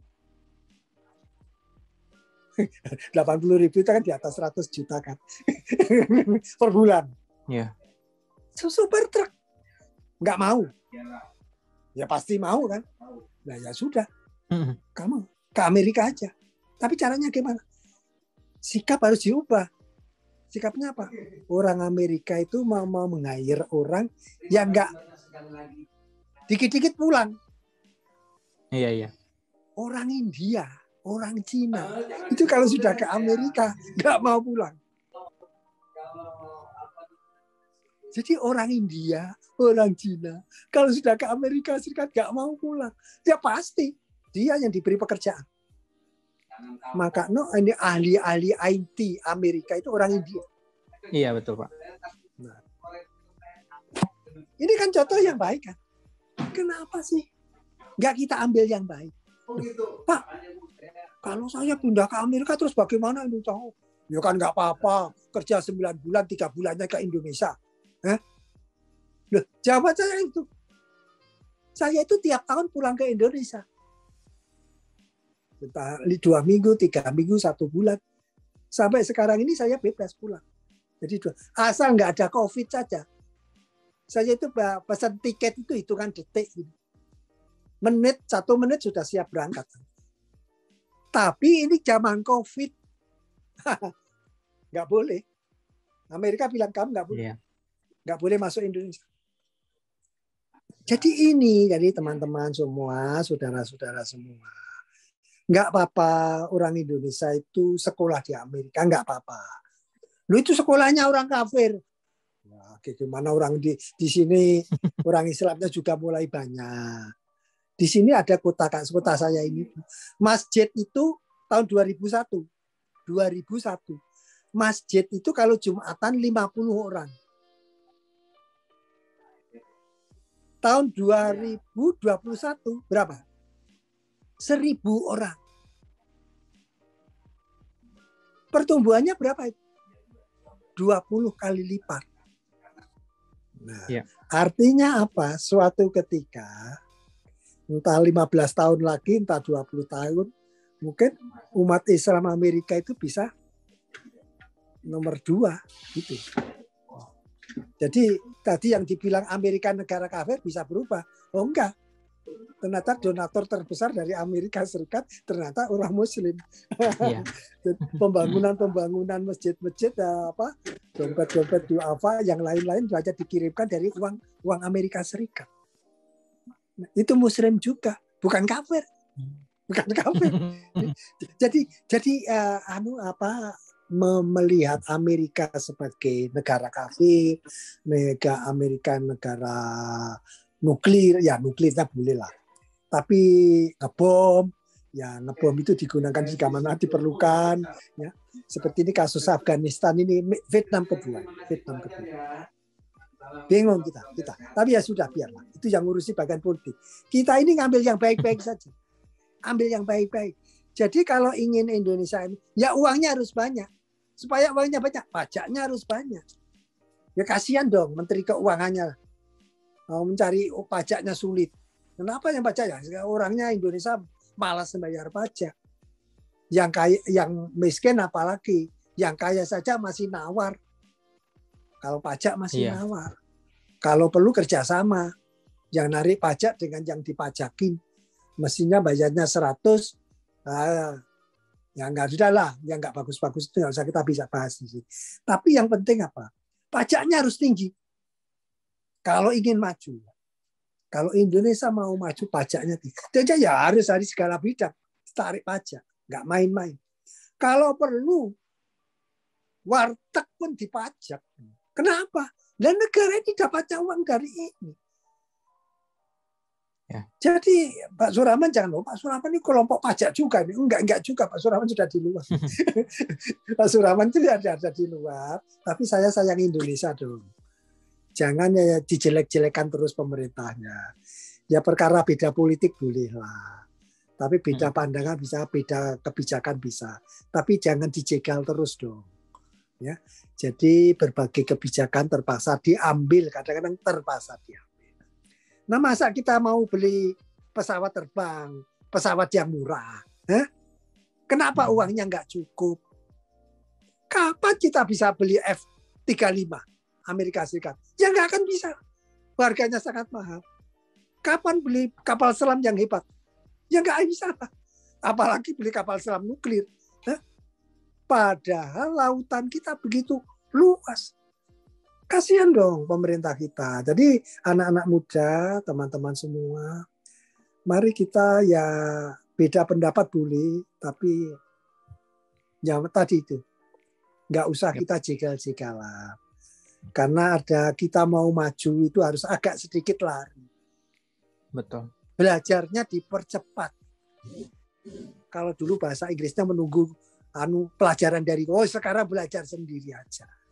Membuat kelompok belajar bahasa Inggris. Bagaimana nanti bisa di grup, buat grup-grupan. Grup WA bahasa Inggris. Lalu podcastan sendiri bahasa Inggris. Kalau perlu ngomong-ngomongan dengan orang Amerika. Gitu. Ya. Nanti saya rekam itu, cucu saya. Mereka nggak pernah bahasa Inggris, masuk Amerika baru 2 bulan bahasa Inggris kan. Iya. Jadi ini otak manusia itu oleh Tuhan yang Maha Kuasa sudah diatur. Makin mudah, makin cerdas. Khususnya dalam bahasa. Nah, kita sudah tamat sarjana sudah nggak mau baca. Kalau sudah dapat pangkat ini, sudah pangkat profesor, sudah nggak mau baca, sudah nggak mau menulis, sudah nggak mau penelitian. Nah, terus kapan majunya Indonesia? Kapan majunya? Jadi sinilah sebetulnya kisah kita, ya, kisah-kisah seperti ini. Ya. Sekarang bagaimana kalau ini saya beri kesempatan siapa yang ada di sini? Ibu Adora mau bertanya? Halo? Ya Pak. Ya silakan kalau mau bertanya ke Mas Indra, ya. Tanya ke saya juga boleh sih, ya. Tapi ke Mas Indra itu yang penting. Itu beliau tuh sukses, masih muda sukses. Nah Ibu juga sukses. Ya, tapi suksesnya ya tadi itu dimulai dari orang Jawa bilangnya loro-lopo, sengsara sedikit. Ya. Silakan ya, Bu. Pak. Bu. Ya. Ya, terima kasih Pak atas kesempatannya. Salam kenal untuk Mas Indra ya. Saya nama saya Adora, tapi biasa saya dipanggil di lingkungan saya Oya ya. Alhamdulillah tadi saya mungkin yang awalnya saya tidak mendengar langsung ya tadi sholat dulu ya Pak. Iya. Cuman saya kurang lebihnya saya juga mengalami hal yang sama Mas. Saya dari kecil orang tua saya terutama ayah sudah tidak ada sehingga yang berjuang tuh ibu sendiri gitu ya. Memang di dalam perjalanannya saya terus terang melanjutkan ke dalam perjalanan pendidikan ya, melanjutkan sekolah itu lebih orang tua yang lebih memilih gitu karena kebetulan saya baru pindah dari Jakarta ke Bogor. Nah, saya sih inginnya ke luar kota gitu ya. Tapi ya karena kakak saya sudah sekolahnya di Bogor ya saya jadi di Bogor.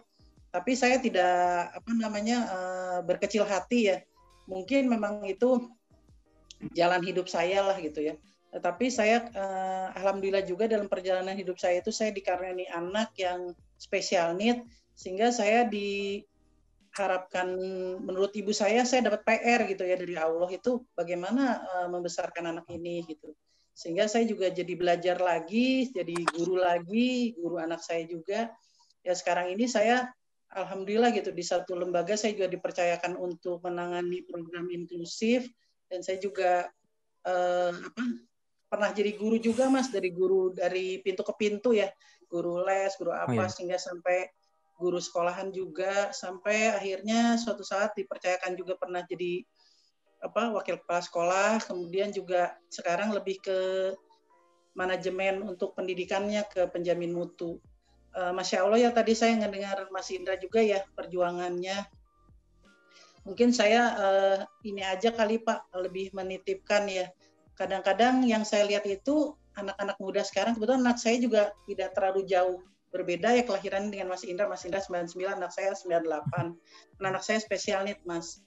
Nah itu saya lihat kalau teman-teman atau saya lagi ngerekrut di yayasan gitu, anak-anak muda di Indonesia ya mungkin tidak semuanya, cuma trennya itu tadi seperti Bapak sampaikan gitu ya, Pak Dimyati sampaikan, kadang-kadang kalau bekerja itu nanya dulu Pak kerjaannya apa gitu, terus nanti dia akan membandingkan dengan salary yang didapatnya gitu kan. Rata-rata kalau udah dapat merasa salary-nya tidak sesuai dengan harapan itu mundur teratur gitu, atau bekerja tapi mungkin tidak hanya sampai dengan masa kontraknya aja gitu, setelah itu mengundurkan diri. Nah yang sangat disayangkan saya lihat tuh mereka itu padahal cerdas. Kemudian juga kalau saya lihat anak-anak sekarang itu kan banyak menggunakan teknologi ya. mereka juga kreatif. Cuman satu yang saya sayangkan itu kinerjanya Pak gitu, sama apa ya, etos kerja, sama satu lagi daya juangnya gitu Pak. Kalau saya lihat anak-anak di Indonesia ini nggak tahu kenapa ya, karena mungkin kemajuan teknologi juga gitu ya, tadi Bapak katakan memanfaatkan teknologi, tapi mungkin diambilnya ya tadi kalau ngeliat Amerika ya lihat filmnya gitu, ngelihat Korea ya lihat orang-orang Korea dengan drakornya, mungkin seperti itu. Itu saja sih Pak yang saya lihat anak-anak sekarang gitu. Saya berharap sih anak-anak sekarang itu ya karena di dunianya ya tidak mungkin hidup di dunia seperti orang tuanya. Nah, ada baiknya anak-anak Indonesia itu tidak hanya kreatif, cerdas dan sebagainya, juga etos kerja dan daya juangnya yang lebih tinggi. Itu aja sih Pak. Terima kasih. Iya, Semangat, terima Mas kasih Ibu Adora ya. Ini memang ya bagus ya kita sharing pengalaman ini. Kalau ideal saya tidak memberi apa-apa, saya hanya mengajak ini yang muda-muda atau yang sudah berpengalaman itu berbagi pengalaman. Ini tidak ada target-target yang harus tercapai ini. Enggak, karena ini bangsa kita ini perlu lagi proses ya. Yang sudah berhasil banyak, Nah, namun kadang-kadang yang seperti yang saya sampaikan tadi, jiwa NKRI-nya belum. Jiwa yang tidak sara masih ada gitu. Jadi jiwa sara itu berat sekali bangsa kita. Nah, untuk itu gimana kalau anak-anak muda ini sudah atau orang tua sudah ternyata nggak benar juga ya. Kalau dikit-dikit kita itu mau membantu orang, mau mengajar orang, mau menolong orang, ya itu masih bertanya siapa kamu, dari mana kamu, apa agamamu. Ini sayang sekali ya. Jadi saya kira kembali lagi sikap-sikap seperti ini tadi yang saya katakan dalam kisah-kisah nyata ini, saya hanya berbagi kisah nyata. Kisah nyata karena saya lama di Amerika, saya ceritakan Amerika yang dikenal Indonesia tidak seperti yang saya lihat 15 tahun terakhir. Tidak, totally different. Termasuk kadang-kadang itu bukan guru-guru, ustadz-ustadz, pendeta-pendeta. Kalau menerangkan kepada umatnya, jangan mengatakan Amerika itu wah negara begini-begini, yang tanda kutip. Nah, ini kisah-kisah seperti ini, kisah nyata seperti tadi itu, bagaimana guru di Amerika itu dihargai. Jadi seorang jenderal, seorang profesor, seorang datang menggagalkan kuliahnya hanya mendatangi untuk menerima rapot anak-anaknya. Dekan tidak pernah terpilih dari wakil dekannya sendiri. Gitu. Yang menjadi rektor tidak pernah terpilih. Jadi wakil rektornya, menjadi rektor nggak pernah terjadi. Selalu dari luar. Artinya apa? Pemilihan itu bukan berdasarkan sara. Bukan karena teman saya, bukan karena keluarga saya, bukan etnis saya, agama sama dengan saya. Bukan begitu. Nah, contoh yang terbaik inilah mari kita bawa, kita ambil yang terbaik saja untuk Indonesia. Ini kita bagi ya, untuk sementara ini kan sudah hampir 2 jam ya Mas Indra ya, Bu Adora, juga teman-teman yang lain yang mengikuti. Ya mungkin ini akan kita akhiri. Saya ucapkan terima kasih kepada Mas Indra, Bu Adora, tadi Ruli juga Pak Margono yang mungkin sudah kecapean juga. Kadang-kadang kita itu mengikuti banyak acara. Nah, saya itu kadang-kadang diundang juga podcast di Indonesia, tapi persis waktunya itu 11:30 malam gitu. Ya, jadi saya waktunya istirahat, besoknya masih harus ke kantor atau kerja ya. Jadi kita berbagi saja. Terima kasih Mas Indra, terima kasih semuanya, terima kasih Didi. Ya, Assalamualaikum warahmatullahi wabarakatuh. Waalaikumsalam warahmatullahi wabarakatuh.